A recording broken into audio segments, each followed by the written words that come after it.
in the Commons every year, along with the Farmers Market, and live music and dancing here every Friday and Saturday night. So we hope to see you again.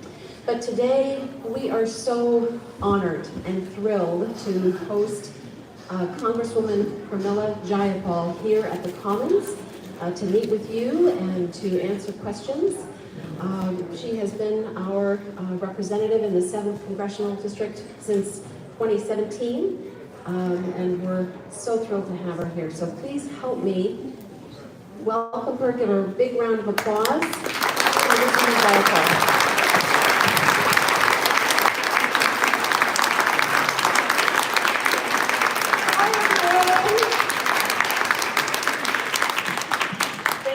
Much, Celia, and thank you to Third Place Books. I love my independent bookstores, and I have been to many a reading here. In fact, I did a reading when my first book came out many years ago, back in 2000, up here at Third Place. So it's just an honor to be back here and to be able to have such a great crowd today. We weren't sure how many people we would get because I know it's a lot of things happening, but it is really just wonderful to be with you. I want to start out just by saying that these events really are the way that I hear from people what's on their mind. I share what we're doing. This is the 113th town hall that I've done since I've taken office, wow. Which is pretty amazing. And we try to keep it as free-flowing as possible. How many of you have been to one of these, either Javas or town halls of mine before? Okay, great. So a lot of you here for the first time. I'll give just a few quick remarks to open up and tell you some of the things I'm working on. I won't cover everything that you want to know, but then we'll open it up to questions, and we have a whole format to make sure that we can get as many questions in as we can. This really is my favorite part of being in Congress, is coming and talking to you, listening to you, hearing what you're thinking, sharing what I'm working on, and bringing home money to the district. So I was just next door. I put in a request for $2.5 million for the community center that is getting built, and I'm really excited about getting that money back here as soon as we get those appropriations bills passed.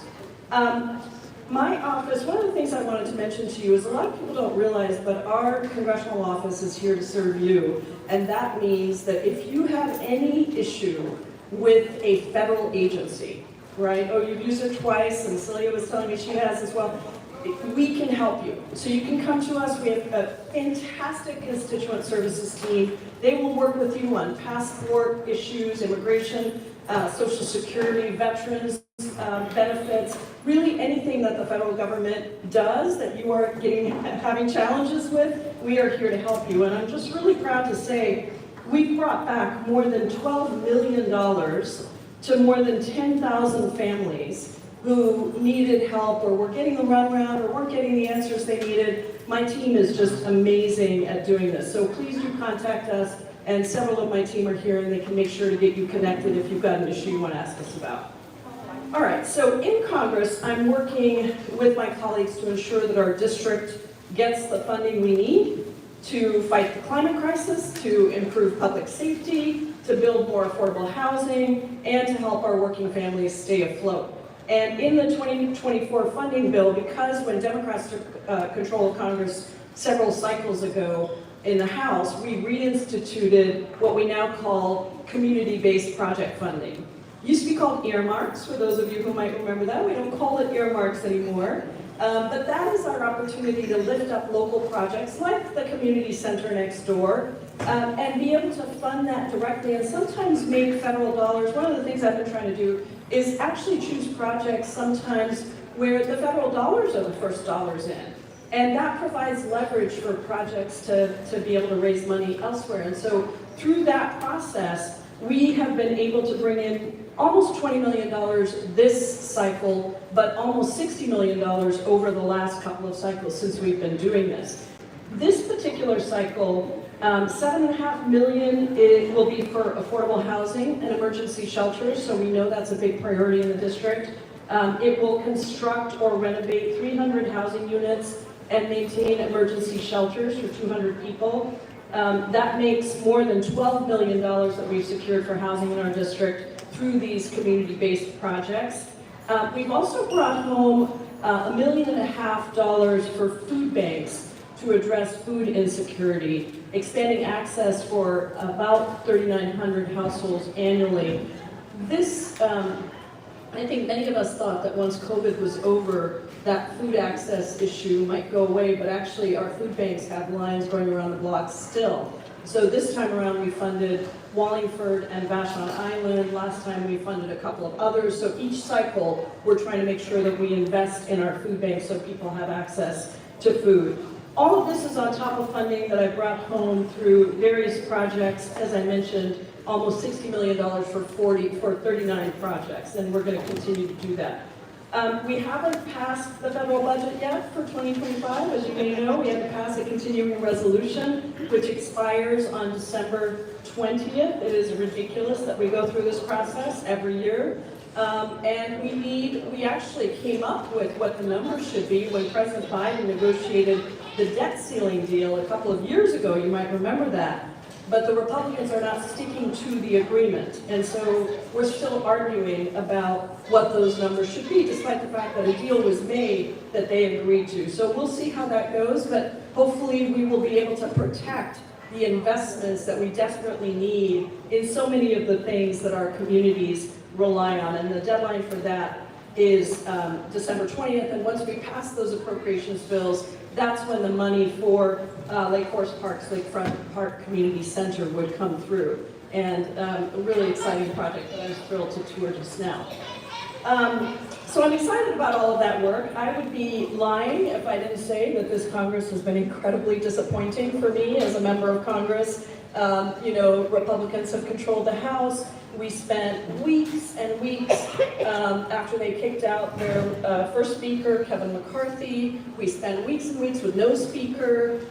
It has been a complete mess. It has been the least productive Congress in terms of passing bills that actually got signed into law. Now, we passed over 700 bills in the House, but they were all incredibly partisan, could never make it through a Democratic Senate, would never get signed into law by a Democratic president, and only 34 of the bills that we passed actually became law. That number went up a little bit because we passed a whole bunch of post office naming bills,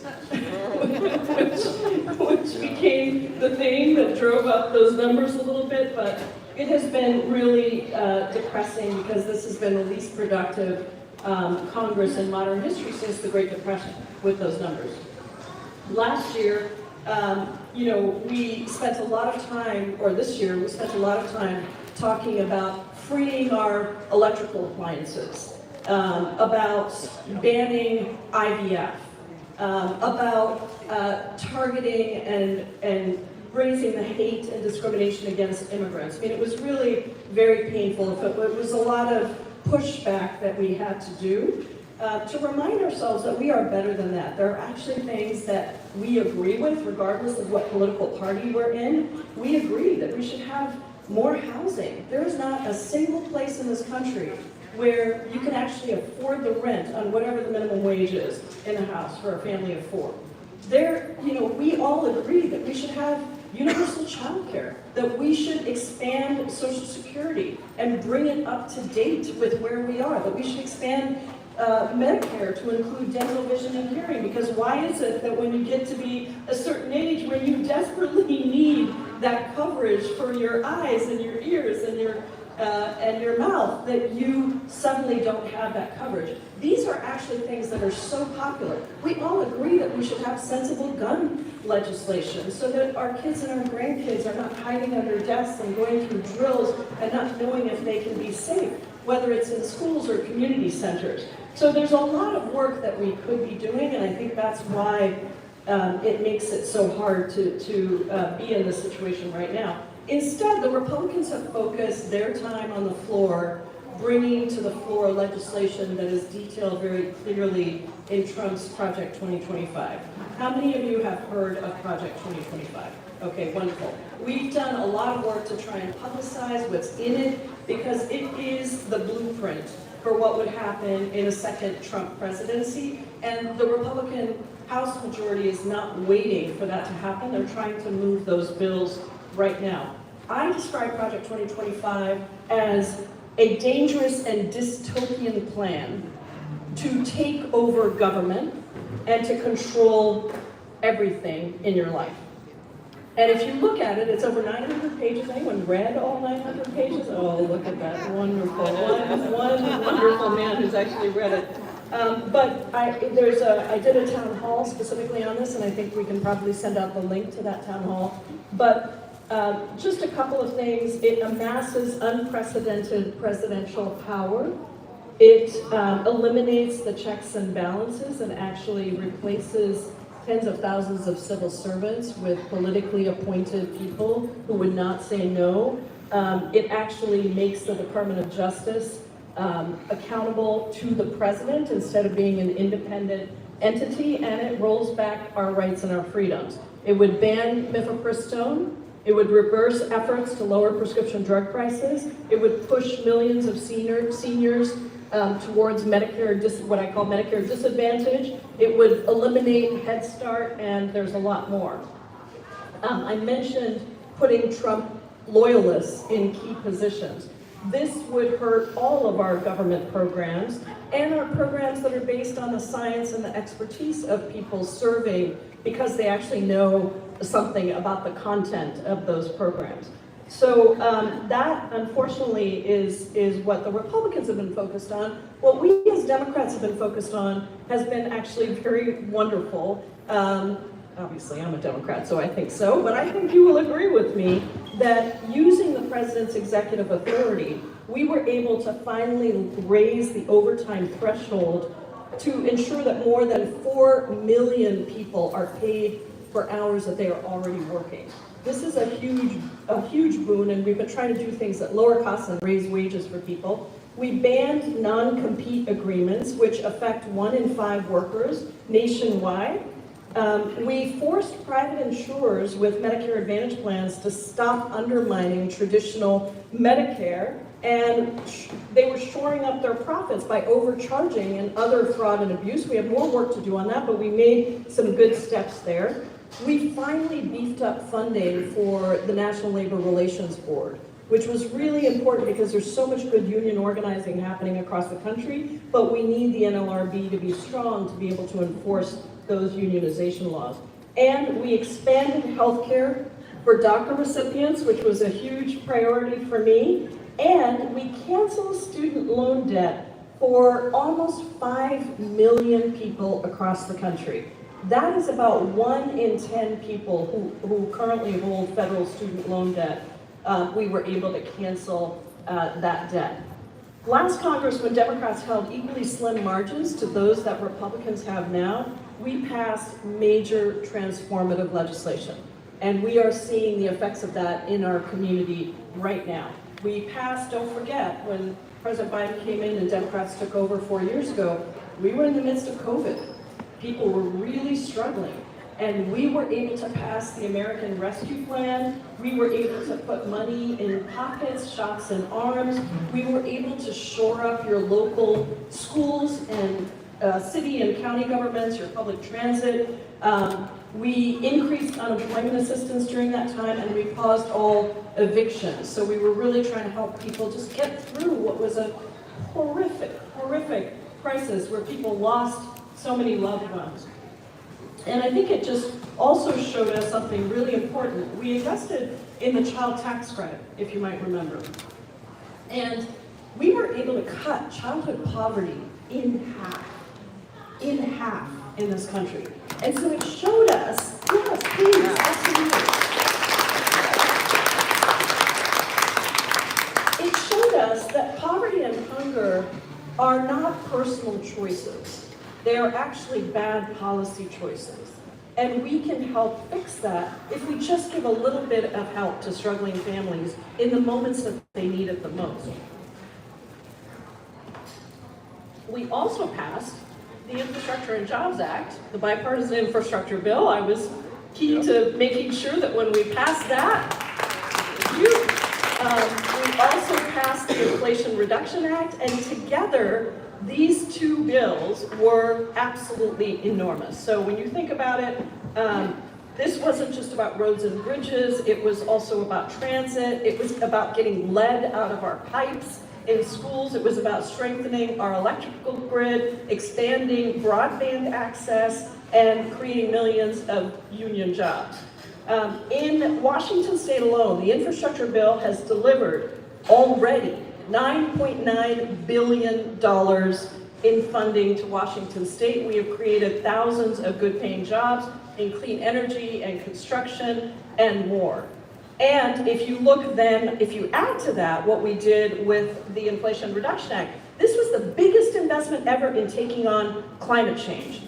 And it's really remarkable. It has changed the way people around the world view the United States and view our leadership. But also because as part of the Inflation Reduction Act, we passed the Justice 40 provision, which said that 40% of our investments should go into communities that have been most disproportionately burdened by climate change, right? This is Black and brown, indigenous communities, poor communities, rural communities across the country that have been disproportionately burdened and didn't have the dollars. And I was actually just at doing some events for the Harris Walls campaign in Georgia with a whole group of some of the top environmental justice leaders in the South. And they were just going over what this meant for them to be able to take on some of the environmental justice challenges of pollution and fossil fuel plants in their communities. It was really kind of remarkable. But not only was it the largest investment in taking on climate change, we also were, for the first time, we gave Medicare the ability to negotiate drug prices.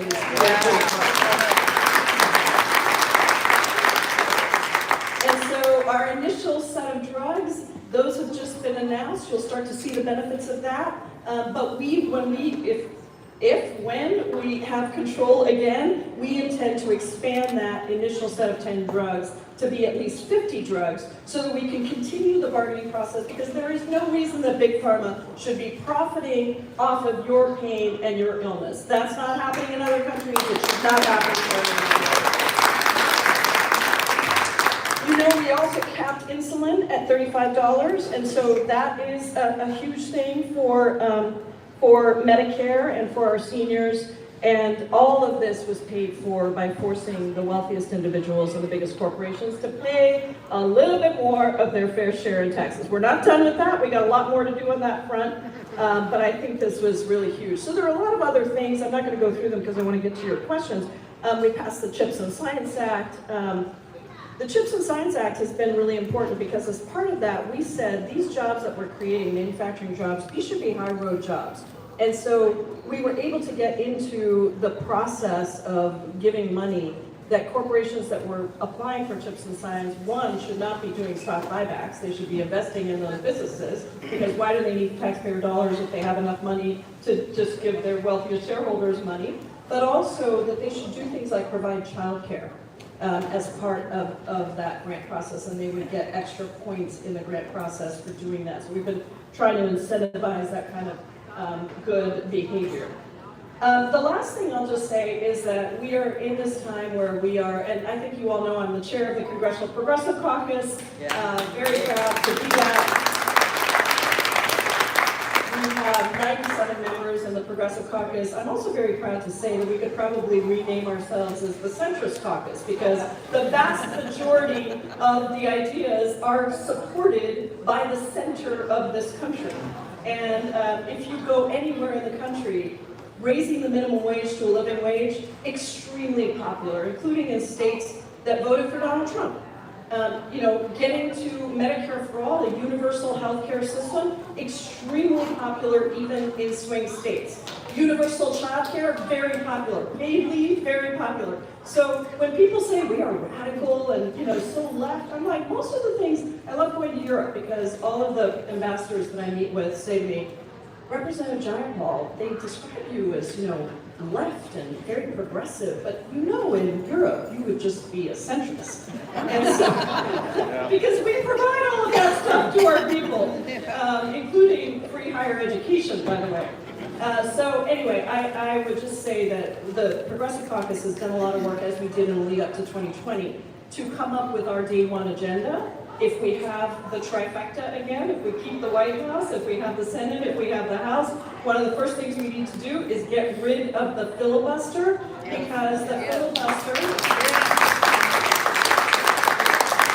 it is a Jim Crow legacy, but here's the thing, people get very frustrated and say government doesn't work. The reason government doesn't work is because we have these structural barriers that have stopped us from moving forward very popular things that Republicans, Independents, and Democrats across the country want to see happen. But the filibuster works by giving 40 primarily white men, I'm married to one, so I love you all, but primarily 40 primarily white men who represent 12% of the country's population, the ability to block any bill, not just from being voted on, but actually from even being debated. That is just not fair. We should be able to pass a higher minimum wage. We should be able to pass sensible gun reform. We should be able to expand Social Security and Medicare. These are things that you could go to any district, any state in the country, and people would say, yes, please get that done because it would make my life better. So the Progressive Caucus has come up with a day one agenda, and it does include eliminating some structural changes, like eliminating the filibuster, or at least suspending it, so that we can codify abortion rights, so that we can codify voting rights, so that we can get money out of politics, so that we can raise the minimum wage, and then work on all of these other pieces that we need to get accomplished, including things like comprehensive immigration reform, which many of you know I've spent 20 years working on trying to get that done and trying to be humane and respectful of the tremendous courage and resilience and contributions of immigrant communities to our country, despite a very toxic environment right now. So with that, let's open it up to your questions. Thank you all so much for the honor of representing you in Congress, and really excited to hear what you have to say. Folks can line up on either side. You can line up on either side, and Rachel, do you want to give the quick instruction about? Yes, the quick instructions are our staff will be holding the mic. We're going to let everyone have 1 minute, just so we can get to as many voices as possible. So you can line up on either side. And by the way, team, district office staff and folks that are on my team, if you raise your hands, just so people can give you a round of applause.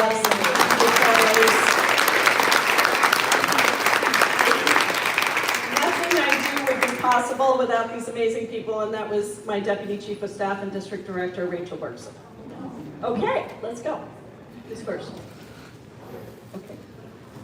Oh, hi, Representative. I listened to you on Tom Hartman, so thank you. The question has to do with health care. I know that you're a champion for single payer and Medicare for all. The question I have is, where does that stand moving forward today? And what are the obstacles that you have in moving it forward? Yeah, no, this is a really important question. We were just talking about this last night, and we actually just did a poll in swing states across the country. It is incredibly popular because the thing is, the system that we have now, and I would, all the Republicans want to do is repeal the Affordable Care Act. That is a terrible idea. They have no plan to replace it. But what we need to do is restructure our healthcare system so that it is not focused on profiteering, but that it is actually focused on providing health care.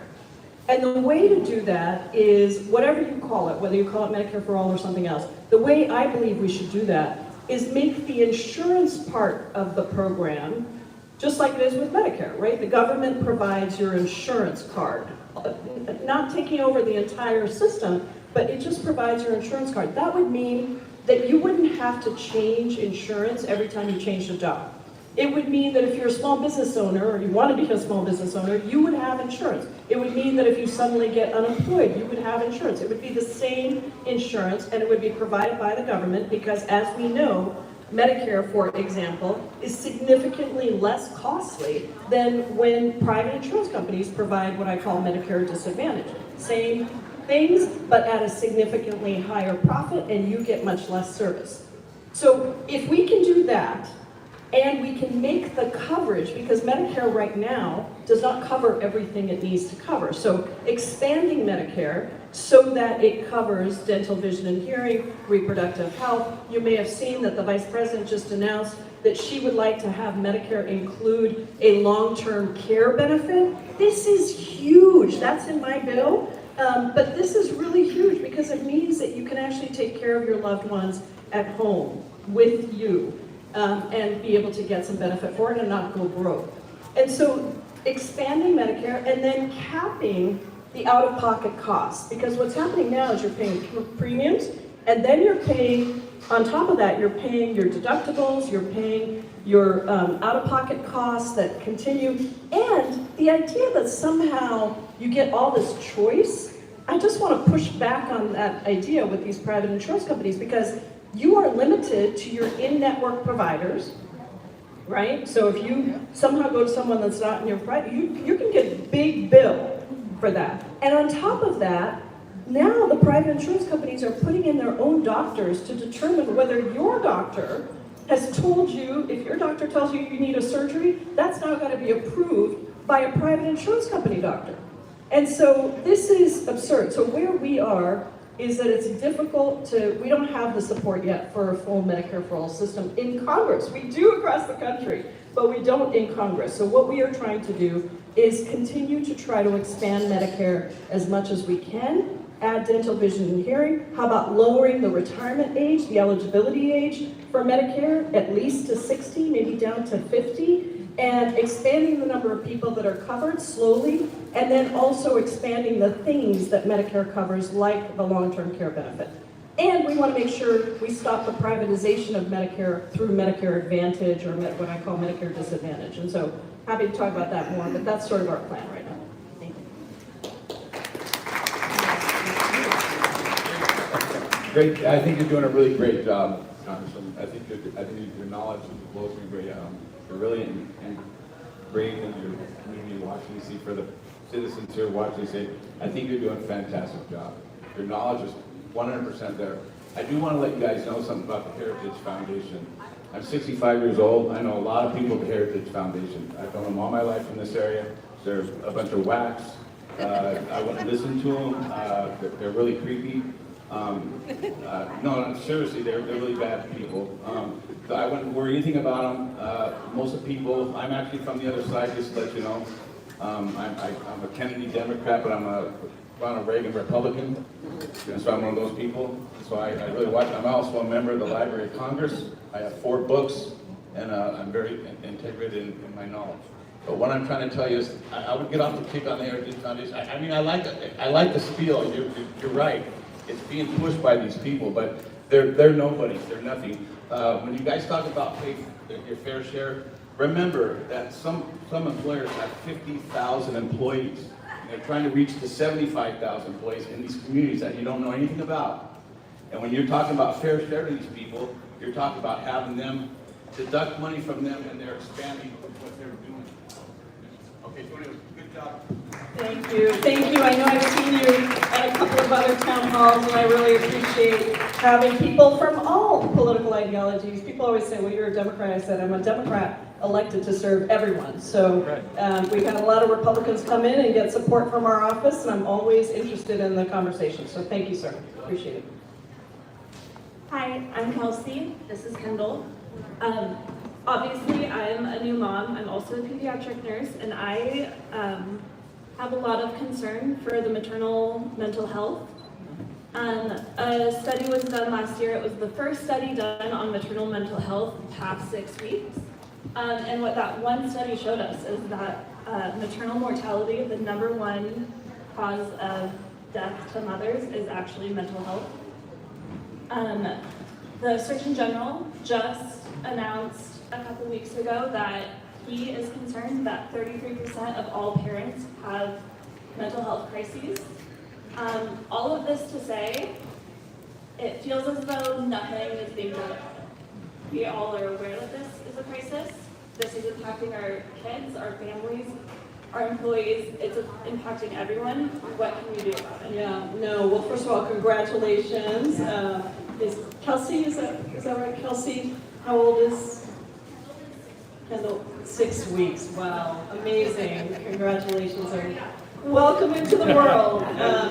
No, look, mental health is a huge crisis, and we have been continuing to fund different parts of mental health, but I think that at the end of the day, we have to get to some of the root causes of mental health, and I think economic stress is a big one.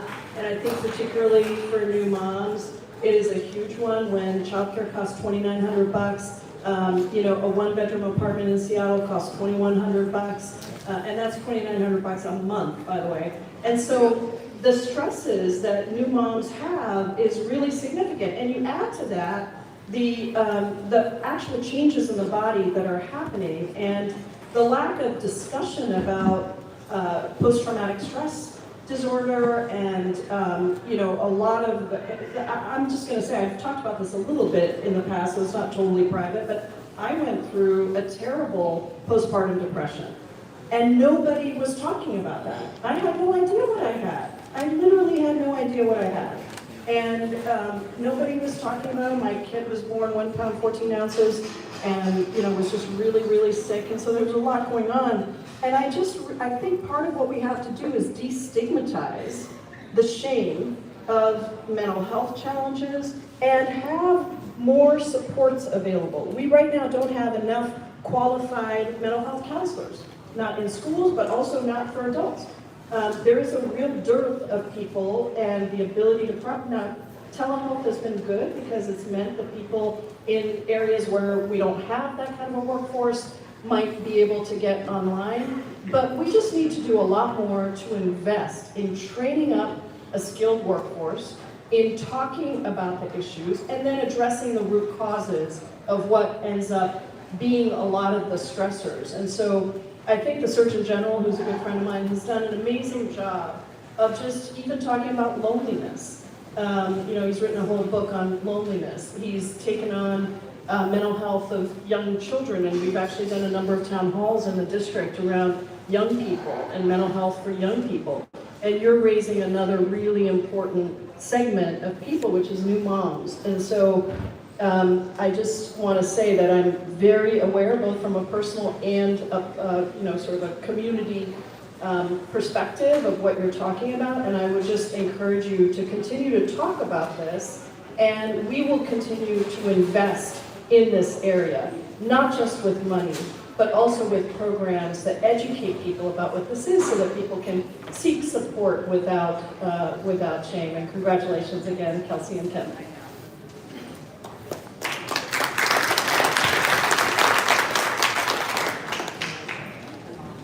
Hi, my name is Cindy. First of all, thank you for everything you do.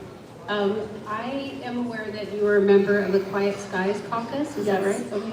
And I'm hoping you can help us with air and noise pollution from commercial planes arriving at SeaTac. I know this is a complicated issue with a lot of moving parts, but we need some help maybe first getting the automated satellite guided flight path over the east side, like we have on the west side, so that we won't have this narrow, very narrow path of flights for both the east side and the west side coming in over the communities north of Seattle. Yeah. No, thank you so much for raising this. This was an issue that folks in Burien brought up to me way back in 2016 when I was running, and I immediately started working on that, joined the caucus. We have made some success in at least getting an advisory council set up so that community members are able to provide their input. It has been really complicated to figure out how to change the flight paths. So all I'll say right now, and you're welcome to follow up with our team, is we've been working very hard on this. We've sent letters. I've spoken directly to the FAA. We have done everything we can with the Department of Transportation. And just trying to make sure that community is able to be at the table for these solutions and also to try to get some of these things done. It has complicated implications for airline flying schedules and other things. We are going to need another airport. I mean, I will just tell you that SeaTac is, we just have so little land at SeaTac, and our population has grown so dramatically that the port has been doing what they can to expand SeaTac, and if you've been there, you know there's a lot of construction happening, but there's only so much you can do on that land, and so we're gonna have to figure that out as a state, as a community, because we just can't handle all the traffic that's going through, and the communities that are directly there are obviously the most impacted because that's the flight path. That's pretty much how, and we can try to change the flight paths, but there's, as you know, lots of complications around that. Yeah, thank you. Thank you, Pramila. I really appreciate all your outreach and your efforts. It really shows, you know, you're a compassionate politician. You're probably more than a politician. I don't mean that in a derogatory sense. So, but I personally appreciate it. I know a lot of people do. So thank you for that service, you know. Seems like Washington, D.C. is a very remote place, so we need this outreach and a representative democracy. I'm an independent, so just from a perspective, you know, I'm not a Democrat, I'm not a Republican. Both parties seem highly questionable to me over the long history that we've been in. You know, the one topic to me that never really gets addressed in any detail, and I hope you would kind of run it to the ground a little bit in a serious fashion today, would be all these things that you talk about, all these initiatives involve spending money in some form. And we're flat broke.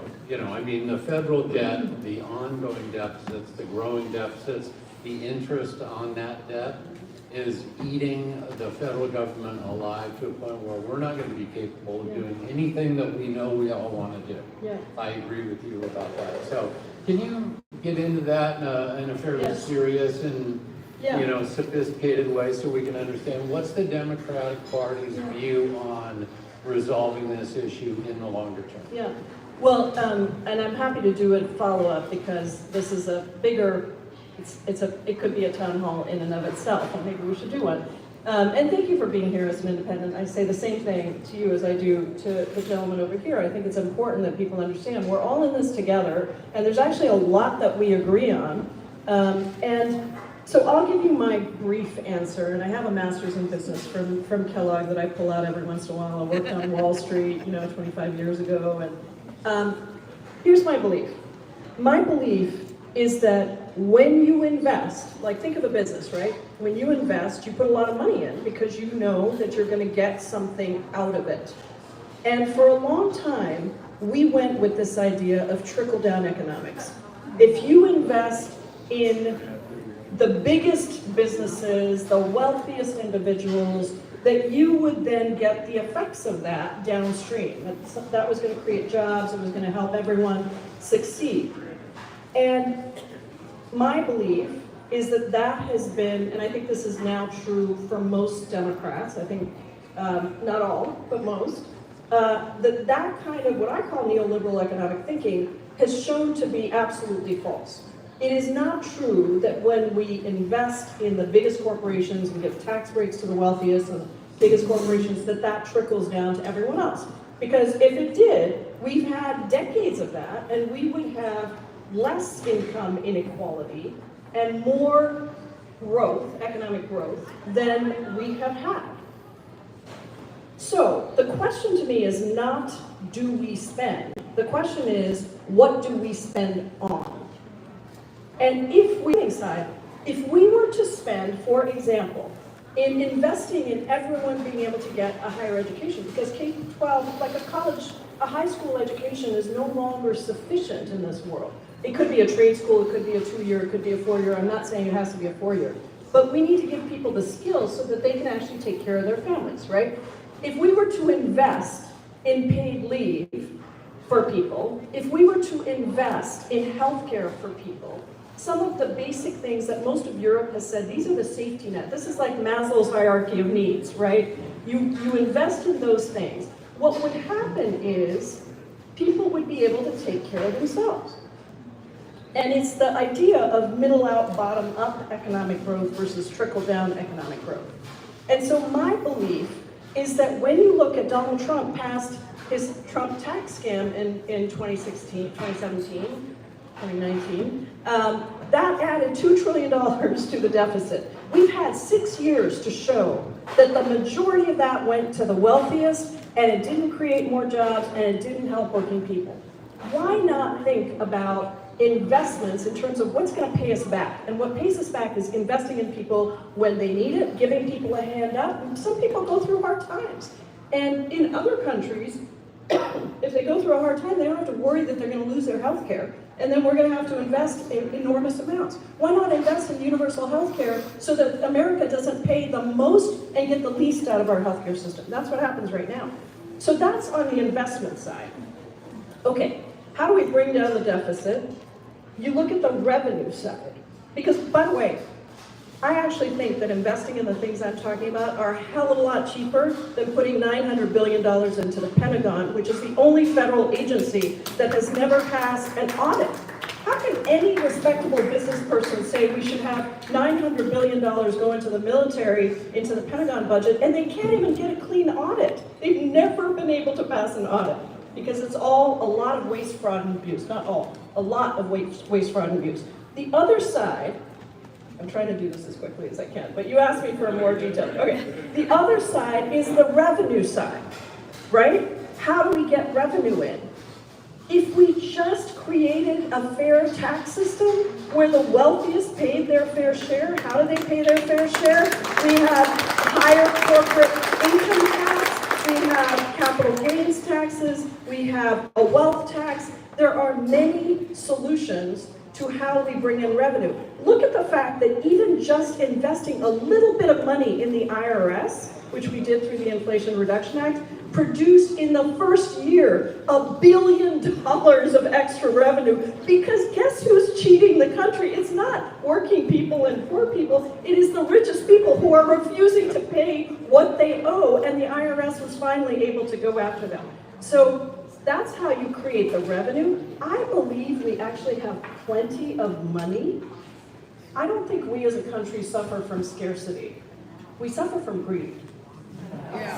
And I think we have plenty of money to do what is actually a good business investment.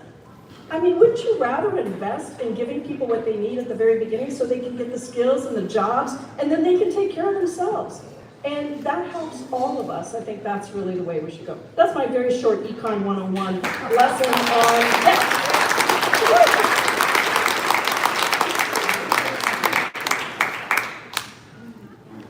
Hi, that was a good explanation on Economics 101, thank you. My question has to do with student debt. I get a lot of people who, I mean, my friends, Democrats, who are like, well, I just don't know that we should be replacing student debt. Now, I'm assuming that there is a tier. We aren't replacing everyone's student debt, of course. So you have to qualify, and then I understood that it was the interest that we were actually taking away. And so I'm confused, and I was hoping you could give us a little bit of an explanation. Gosh, you guys have such good questions today. Fantastic. Okay, so student debt.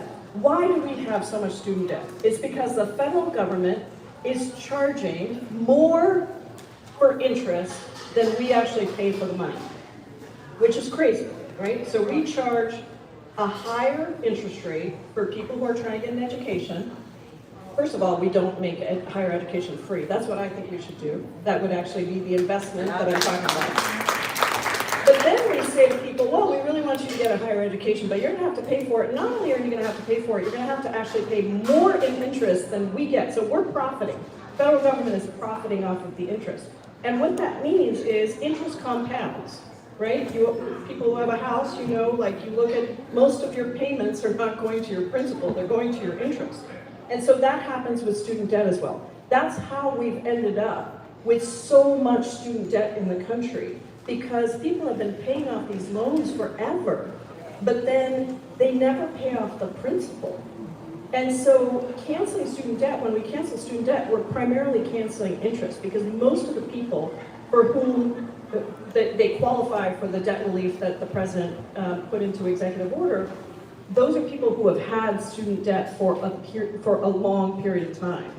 And it is also, there's a huge racial imbalance in student debt. So it is a real issue of racial inequality, because the people that have held student debt for the longest and are unable to get the jobs, in part because of discrimination in the employment marketplace, are Black and brown folks, are people of color. And so canceling student debt is once again really a good investment. Just speaking from my Wall Street investment banking hat, my business hat. Can you believe I used to do that? But it's a really good investment. Why?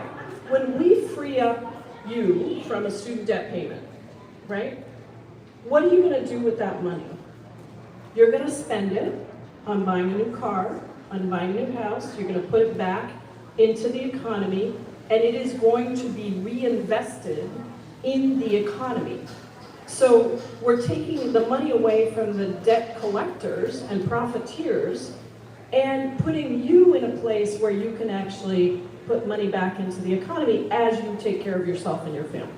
So it's a great investment. My belief, we should cancel all that student debt. And then what the Biden administration has done on top of that is they've restructured the education programs so that people aren't paying so much as they go forward. Not to mention public service loan forgiveness. If you're going to do a public service, you get your higher education degree and you want to go work for the government, or you want to help clean up our public lands, or whatever it is, be a teacher,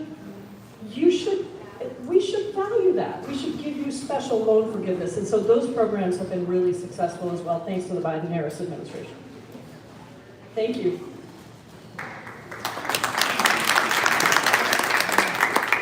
Hi. I have a wealth of concerns, but two that are sort of tied together in my perspective are, I am really having a hard time seeing our way out of Citizens United, and it feels to me like a lot of our Congress are bought and owned by the wealthy. Yeah. And how are we going to serve all the people if we're catering to that 1%? Yeah. And when it comes to taxes, that would fund all these things that would take care of everybody. And the one that feels related in its own way is the corruption in our SCOTUS. Yes. I'm super terrified by that. Yes. And it feels tied to that idea of being bought and owned. And with that corruption and no code of ethics and not one that's being enforced, how do we get out of where we are? No, this is so important, and if you were to ask me, I mean, a lot of things keep me up at night, but this buying of our democracy is probably the thing that underlies everything else. And when I ran for Congress in 2016, I was one of only, I think at the time, 3 members of Congress who did not take corporate PAC money. I said, I'm not going to fund my campaign with corporate PAC money. It's ridiculous that we even have to raise money for this. It should be publicly financed. We should not be asking you for money, but I would rather ask individual donors for money if I have to have money than ask corporations for money, because I don't want to be indebted to some lobbyist. And there are thousands of lobbyists that are outside our doors, and some of them are fine, and some of them are not. And so I think that this issue of who is voting and how do we protect the ability to vote instead of selling an election to the highest bidder is really, really big. So I have a bill around ending Citizens United, obviously. I have worked really hard on the For the People Act, which doesn't end Citizens United, because now that it's gone to the Supreme Court, we have to change the Constitution. So I have a bill that does that. But this is one of the things that's in the For the People Act is much more transparency, more public financing, and trying to put some guardrails around the spending. But it is a huge problem, and it's difficult to solve because we have to change our Constitution to deal with it. And I will tell you that the money now that is coming in, whether it's crypto money, whether it's big other individual donors. My sister ran for Congress in Oregon, and an entity that didn't want her to be there, really because she was my sister, put $7.5 million into 18 days of nonstop attack ads. And she was way ahead in the polls, but they were able to defeat her. And that money was coming from Republican mega donors in a Democratic primary in a state that they didn't even live in. Yeah. So pay attention to where the money is coming from the people that you support. And, I think we're just going to have to continue to do the work. On the Supreme Court, I have a bill with Elizabeth Warren around Supreme Court ethics and transparency. We should just implement that bill because I think most Americans would be shocked to find out that the Supreme Court is the only court in the land that has zero accountability around ethics. They basically just police themselves. And they say, oh, well, I don't have a conflict of interest. Really, Justice Thomas? Really, Justice Alito? How about those RVs and luxury trips and all the things that you have taken from people who are presenting cases to you? In fact, you were actually put into your positions by those very corporations. And it is going to hurt people dramatically. So we need to pass that bill. In order to do that, we need majorities in the House, the Senate, and the White House, and we need to get rid of the filibuster, because otherwise it becomes very difficult to pass any of these structural reforms. When I think about Supreme Court ethics, by the way, I also support expanding the court. And so I think there are many ways to expand the court. And there's a bill for that Hank Johnson has. So those are the kinds of things I think we need to do, but it's going to be very difficult unless we make the structural reform of suspending or eliminating the filibuster. Thank you. Thank you for being my representative. I appreciate it. My name's Jim. I want to thank you for co-sponsoring the bill to reinstate underfunding. Thank you so much for doing that. There's other, and I ask you to, other representatives to encourage you to do that. I want from your opinion, because there's other things like the JRD, what influences you as a representative, as a congressional, or also at the Senate, that changes your mind? What can we do as constituents or organizations that would influence your decisions about an important topic like this? Yeah, I think it's really personal stories and contact. And it's also scale for some people. I've been an activist my whole life. I mean, that's what I was before I came into Congress, and that's what I am today inside Congress, an activist and an advocate. And I think that for me, it's very important for me that whatever I do in Congress is about my values. I'm deeply grateful and humbled by the title of being your Congress member, but if I can't look at myself in the mirror every night and every morning, then it's not worth doing. But there are a lot of incentives of power that make it different for different people. And I think being reminded of people's values is really important. Telling stories is really important. And scale is really important. And so, and then I think support is really important when people do tough things, because it is tough. We're taking on, listen, my votes on the Middle East are why there was a real effort to try and take me out this term. I got 80% of the vote in the primary. Thank you all very much. I appreciate that. But there was a real concerted effort because I've been very outspoken on the need to treat every Palestinian child the same as every Israeli child. The need to provide humanitarian assistance in Gaza. The need to actually enforce our domestic Leahy laws and not continue to send certain offensive military weapons to Israel if the Israeli government is refusing to even listen to us. We are the and we need to make sure that we are protecting Israeli security and Palestinian security. The only way that happens is through peace, not through escalating tension. It's through diplomacy. And so that's, it's become a very, not everyone agrees with that. And so I think the work has to be, let's apply our domestic laws, let's get scale of story, and let's continue to appeal to people's deep values about who we are as a country and what it means for us to essentially allow one of our largest partners and recipients of military funding to not adhere to our own laws. I think that should be unacceptable. Thank you. Oh, that's her way of telling me I can't keep doing long answers, and I should not do Econ 101 anymore because it takes too much time. Okay. Yeah.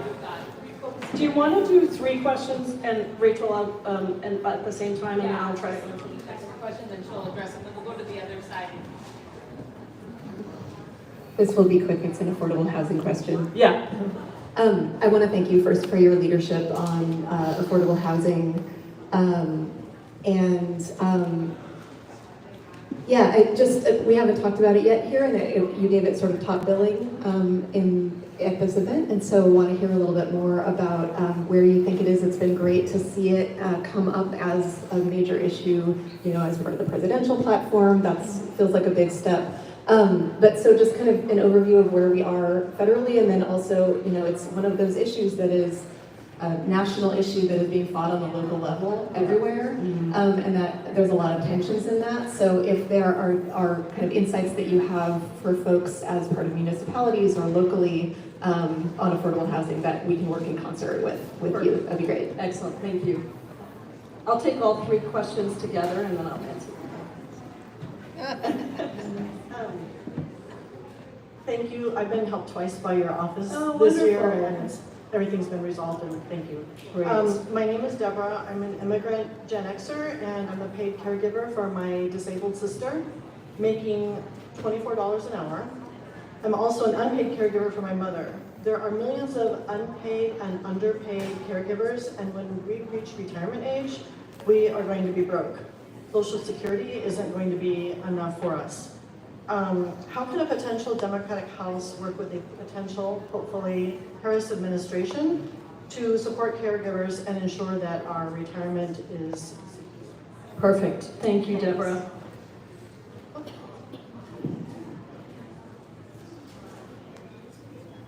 Hi, Representative. I'm the child of that immigrant. So I live in the U District, where there's a lot of people experiencing homelessness, as you might know already.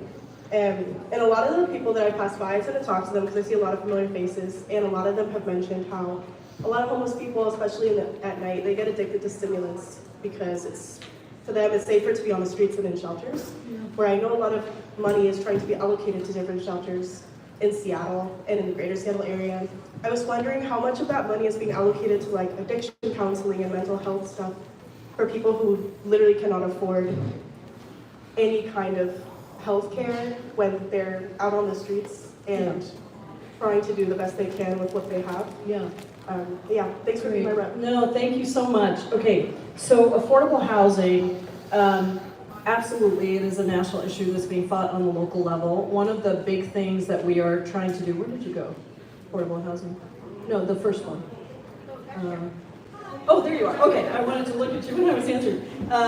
So one of the things we need to do is we need to invest a whole bunch of federal money into building more affordable housing. There is no answer to the need of more affordable housing without investing in it. That's one. And so in the Build Back Better plan, I'm just so proud of the Progressive Caucus. We led the fight on money for affordable housing. It would have been $150 billion into affordable housing, more Section 8 vouchers, a number of things. We also need to get rid of the prohibition, the Fairclough Amendment that prohibits us from building more public housing units. That is absurd. I don't know why that is.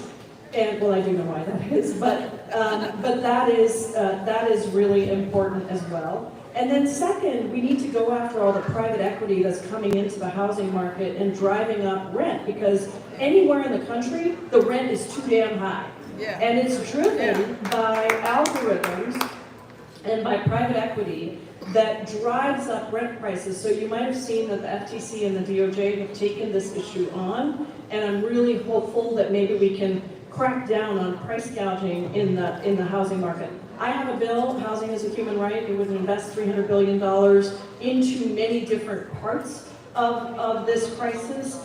And I think at the local level, look, this is my personal opinion, I don't think that criminalizing, and this is going to go to your third question, I don't think that criminalizing people who are houseless is the answer. It may seem like the answer in the moment, and I understand the fear and the challenges that people have. I'm not dismissing those at all.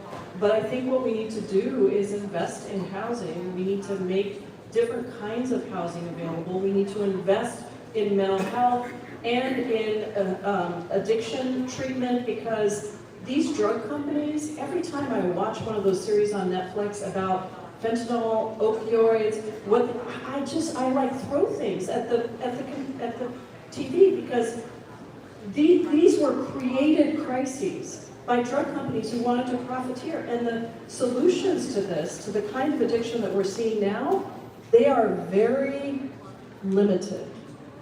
They are very limited. We are trying to do things and we are investing, but it's extremely difficult because of the chemicals that are in these drugs. And these drug companies knew it when they put the money out there. I mean, when they put the drugs out there. So I think we need to, we really need to invest, this is going to answer to your question, in that addiction counseling and in some of the creative things that are happening. We've held a number of roundtables with housing providers and folks who are addressing addiction-related issues. And I've learned a lot. It is really complicated. And so I think we have to recognize the root causes. And I would just urge us to try to be as loving and gracious of a community as we can be, recognizing that everyone's safety is important. And it's difficult when we have a lot of unhoused people on the street because not everybody does stop and talk to them, not everybody knows them, and they have there are many different issues there. But we're not going to solve that unless we build more housing, unless we crack down on private equity, and we have different kinds of shelter that are safe for people who may be immigrants, who may need pets with them, who don't want to leave, like come in just for the night and then have to leave and cart their stuff around. And then there's a group that really will need deep investment, which is not cheap. It is expensive. And so I think all of those are sort of my answers to the first and the third. Deborah, on the caregiver question, thank you for doing that work. I think it's so underappreciated, and it's something the Vice President has talked about with the sandwich generation, taking care of children and taking care of adults. In Build Back Better, we had $350 billion invested into the long-term care sector. And it would have been for wages, it would have been for benefits, it would have been to actually provide people like you who are doing that work with the respect, the dignity, and the money to be able to do that. So we're going to have to push for that again. This first piece that the Vice President has talked about making long-term care part of a benefit will help, but we need to raise the wages, we need to invest in the workforce, and we need to actually provide people with the funding to be able to do that. So those are my three answers to those. And we have two questions over there, but we got really quick. Okay. All right, so the gentleman before me kind of touched on this, but I'm going to get into it anyways. So you spoke of hunger in children and child poverty as bad policy choices. You lauded the Democrats' climate policies. You spoke of supporting people with global maturity. Yet currently in Gaza, I'm going to quote from this GazaHealthcareLetters.org. It's an open letter from American medical professionals who serve in Gaza. They say that it's likely that the death toll from this conflict is already greater than 118,000 people, an astonishing 5.4% of Gaza's population. And another quote here is, in Gaza, we watched malnourished mothers feed their underweight newborns infant formula made with poisonous water. We can never forget the world abandoned these innocent women and babies. And there's much more to this whole healthcare letter, and I encourage you to read it, and everybody here to read it. And as for the climate, in the first 120 days of the conflict, it released carbon emissions equal to an annual output of 26 individual countries. Now we're at a year later. I want to ask you, do you still support the state of Israel and its colonial expansionist policy and ongoing genocide against the people of Palestine and Lebanon? Or will you call for an arms embargo against this rogue nation? I've already called for us to stop sending military assistance to Israel. I'm one of the people that has done that, and I've been very vocal about this from the beginning. I was one of the earliest people to call for a ceasefire. I have consistently taken on these questions. I need help. I'm often alone in our delegation, and it's very, very difficult. So I don't think I think I'm where you are. I'm horrified by what's going on, and I think we should at a minimum enforce our own Leahy laws, which would prevent us from sending offensive military assistance to Israel. And I also think that Netanyahu has no interest whatsoever in getting to a ceasefire, getting those hostages returned, much less creating a Palestinian state. And I just released a statement on Ayşenur Egi, who is, her father is my constituent, but she's the Turkish-American UW student who was shot in the head in the West Bank. And I said, I'm appalled by my own government, and I'm appalled by the lack of progress on this case, that a US citizen could be shot, potentially using US weapons, by the way, and that there's no accountability for that. This goes back to Rachel Corrie. There's been 3 US citizens killed in the West Bank just this year. So I'm, I'm doing everything I can, and I will continue to do that. And I will need your support, because this should not be controversial. We can be for peace for both Israelis and Palestinians, but doing it through war and through, killing innocent civilians, now in Lebanon as well. This is a regional war now. We've escalated, and we are now concerned that Congress has not given approval for the United States to be engaging in a war in Lebanon. So that's going to be another fight for another day. But thank you so much, and appreciate the question. Thank you. Okay.